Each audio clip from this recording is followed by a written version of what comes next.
and on today's video, we are going to smoke some meat and smoke some vegetables using an electric smoker. I'm doing the intro now because we started early and I hadn't showered yet or anything, so I was just in my workout clothes, so I didn't really want to go on camera, so now I'm doing it.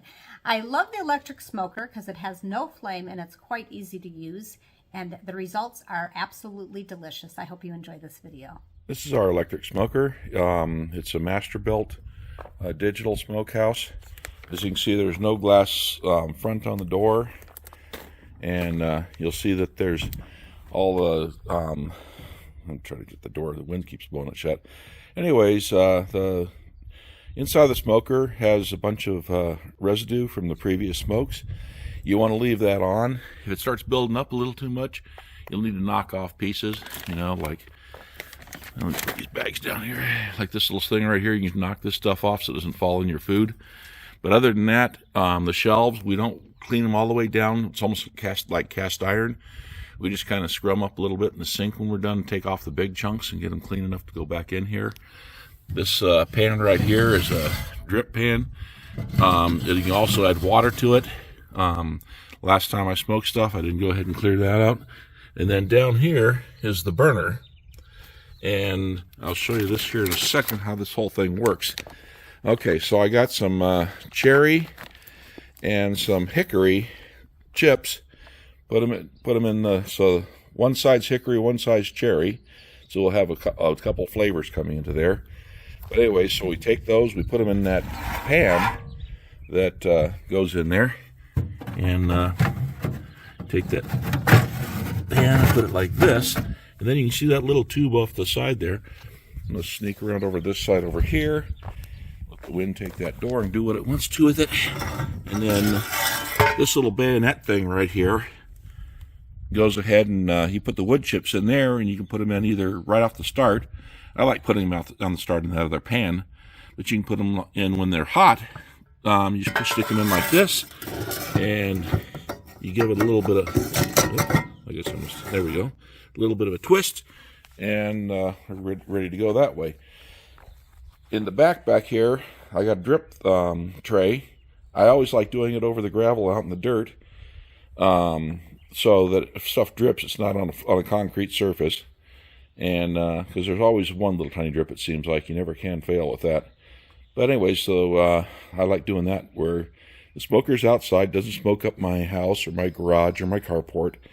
And then this little cart right here, I just took a cheap dolly, welded up a strap on the back, moved the strap up. The strap was down here, moved it up to here, and then put a couple of adjustable legs on this end that came off of a old refrigerator or something that we got rid of, and screwed those into the bottom on there. And on this side, I just took some bolts and put them back in the bottom of there. So that's it for the smoker. All right, so the meat that we're going to smoke today is a ham, which is already hickory smoked, but we're going to smoke it again because it tastes quite delicious in the smoker. And I had gotten it during the holidays when it was on sale. And the other meat that we're going to smoke is this nice piece of elk roast that my son got when he was elk hunting. And today is Saturday, and I've been marinating this since Tuesday. And so what I've done is I got a red wine that tastes good, not bitter. So you don't want to use a bitter wine because I did that one time and I was very disappointed. So this is a nice tasting red wine, not expensive. And I have black pepper, garlic powder. I have onion powder. And I have minced garlic as well.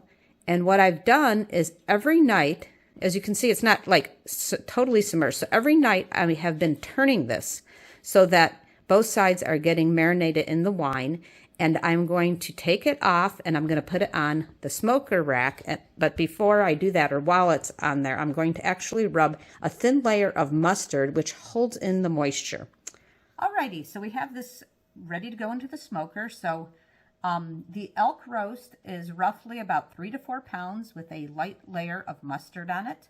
And ham is 9 pounds. And then in the freezer, I found some sausages. I only have 3 of them that I froze a while back, and so I'm going to just defrost those and put those into the smoker when they defrost. These are fully cooked, so these sausages, because there's only 3 of them, won't take long. So we will put those into the smoker later after they defrost. So we have the meat in the smoker, and we're going to set the smoker for 250 degrees, just like you would do if you were cooking your ham in the oven or even your roast, because you want to do it slow.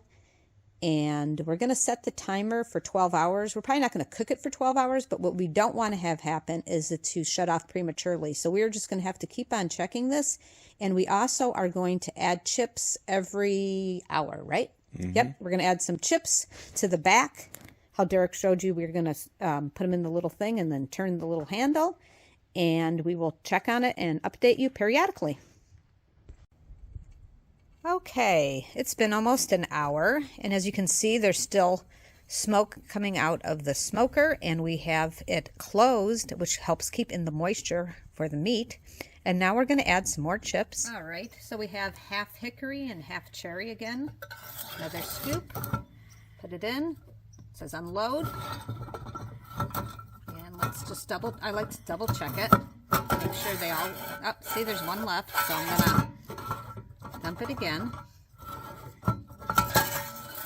Okay, so now I'm going to go inside and go do some other stuff, and it's nice when you have an electric smoker because you can do that, and it is smelling really good already. Okay, so we have put in another scoop of chips. It's been 2 hours since we started, and we have the 3 sausages going that we just put in there. The ham's looking nice, the elk roast is looking nice, and it has shrunk just like all meat will shrink after you start cooking it, especially if it had a lot of moisture in it. And we will check back in a while. Okay, so we have the probe in the elk meat, and it looks like it's done, but let's check the temperature gauge.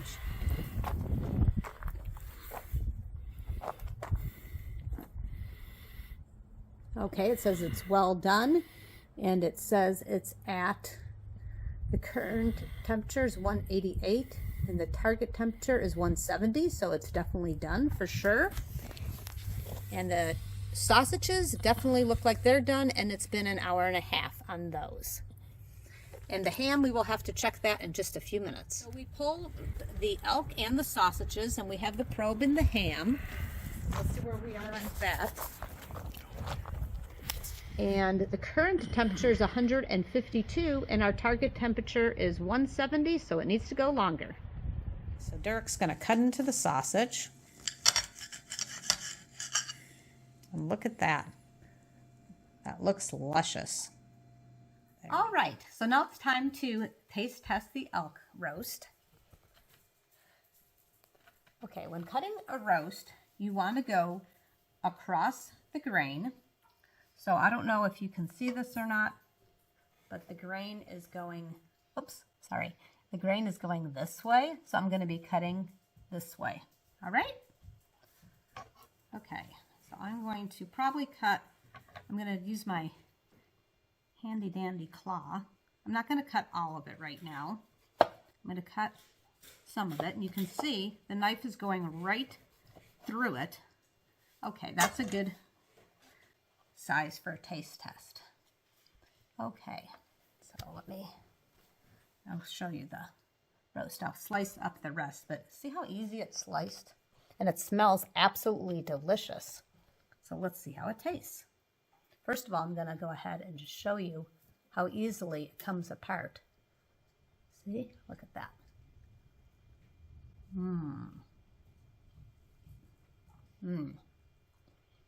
That is delicious. Very, very tender, very delicious. The wine is not overbearing. It just adds to the taste of the meat. It's like an accent. And the garlic and the pepper and onion, very, very good. And it has a very good smoke flavor. It is not overwhelming. You can still taste the meat. You can taste everything, and it tastes absolutely delicious. Alrighty, so it says it's well done. It's the current temperature is 175, and the target temperature was 170. So it's time to pull the ham.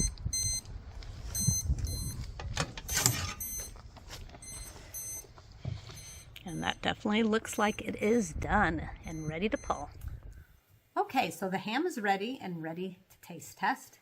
But I do want to mention, back to our piece of delicious elk meat, that when we put the mustard on it to seal in the moisture, we did not actually taste it. So when I tasted the elk meat, no flavor of mustard at all. So basically just a nice way of sealing in the moisture. So now let's look at this ham. Okay, so I'm going to cut off a little piece to taste. I'm not the best carver of ham, so bear with me. Okay, it is just so tender, it's just falling apart. All right, there is a good piece. I'm gonna have a little helper here. Move the camera from me. All righty. Okay, perfect. All right, time to taste test the ham. And remember, it was a hickory smoked ham, and we used hickory and cherry. And so it'll be extra smoked. That is absolutely delicious. That is a really good way to make a ham. Instead of doing the oven, which also tastes good, smoking it in the smoker makes it taste superb. All right, we'll be having dinner in a couple hours, so it's time to go ahead and put in some red potatoes that Rhonda washed up a little while ago. And so I'm going to get those put in there right now. Potatoes in the smoker are amazingly good. You can use any kind of potato you want, russets, whatever you happen to have. Oh, there goes the phone case. Anyways, just put them in there, give them a little airspace in between, and I've got the smoker still set at 250, and there's still some time on that 12-hour clock, of course. So we got them in the smoker now, and I'm going to add some probably just cherry. I'm thinking maybe that sounds good, and put a couple of things of chips in there and get them to smoking. Anyways, one thing Rhonda kind of touched on earlier, the one thing that's really nice about the electric smoker versus the gas and other types, wood-fired only. Anyways, I've got the wood-fired. I used to have a gas smoker, but the electric smoker, you go ahead, you put it in there, throw the chips in there like I just did. Now I got time to go out and do something else that I want to do, and I'm not having to sit there and stand on top of it and watch it so much. You also can put a smaller amount in. You saw the amount of potatoes I put in there. If I had my big wood smoker going, I'd have to go ahead and fill it way up to really make it efficient and make it worth my while of going ahead and doing it. So just I like the electric a lot. I do the big old wood burner. I'll go out and we got some pecan what do they call them, orchards, I guess you want to call them, nearby, and I'll go down there, and I know the guys that manage them, and they'll let me have all the dead pecan wood that I want. So I go down there and get pieces of pecan. I get mesquite from some people that I know that live south of us here, and they it all those stuff, live white oak, gamble oak, I mean, you name it, we got a bunch of it around, different types of flavors. But just stay with your trees that are nuts and fruits, and you can't go wrong. So the potatoes have been in there for an hour, and the smoke from the cherry wood is just about gone. There's a little bit of it smoking out of the side right there. But anyways, I've gone ahead and I've put in 8 ears of local sweet corn. The farmer goes ahead and he retails to the locals around here, and then also sells on the wholesale market. But he grows acres and acres of sweet corn, and it's absolutely wonderful. And it's even better when it's smoked. I'm going to go ahead and add some more cherry wood and give this an hour or some more. Okay, it is time to pull the corn and the potatoes. So the potatoes have been in for 2 hours, and the corn was in for 1 hour. It smells very good.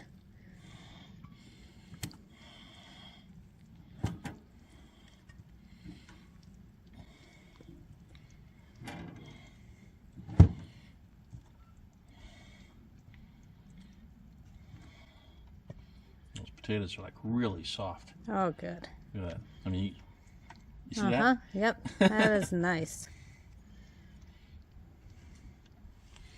It's starting to get a little heavy. I'm putting that up on top now.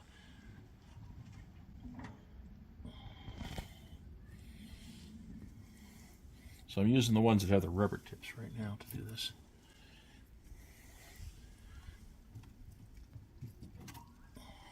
I bet the neighbors can smell this and wish that they were eating it. Well, they're already commenting. I can hear them over there. 100 yards away, 200 yards away, I guess it is. They are definitely smelling it. Mm-hmm.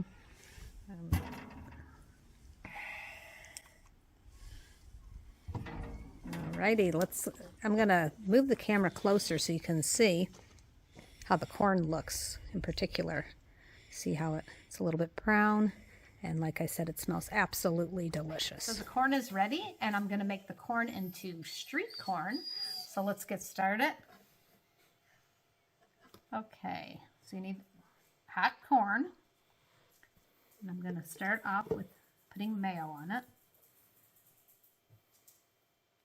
as even as you possibly can. It's gonna be possibly a little messy.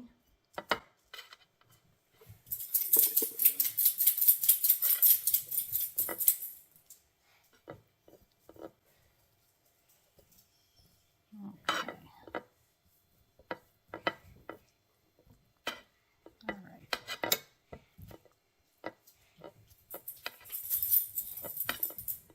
Okay. So now, let me get a paper towel, because now I got stuff on me. Now I'm going to go ahead and sprinkle this, which is street corn seasoning. Turn it around. Try to get a generous amount here. Okay. Move this out of my way. And now time for the taste test. All right, let me try this.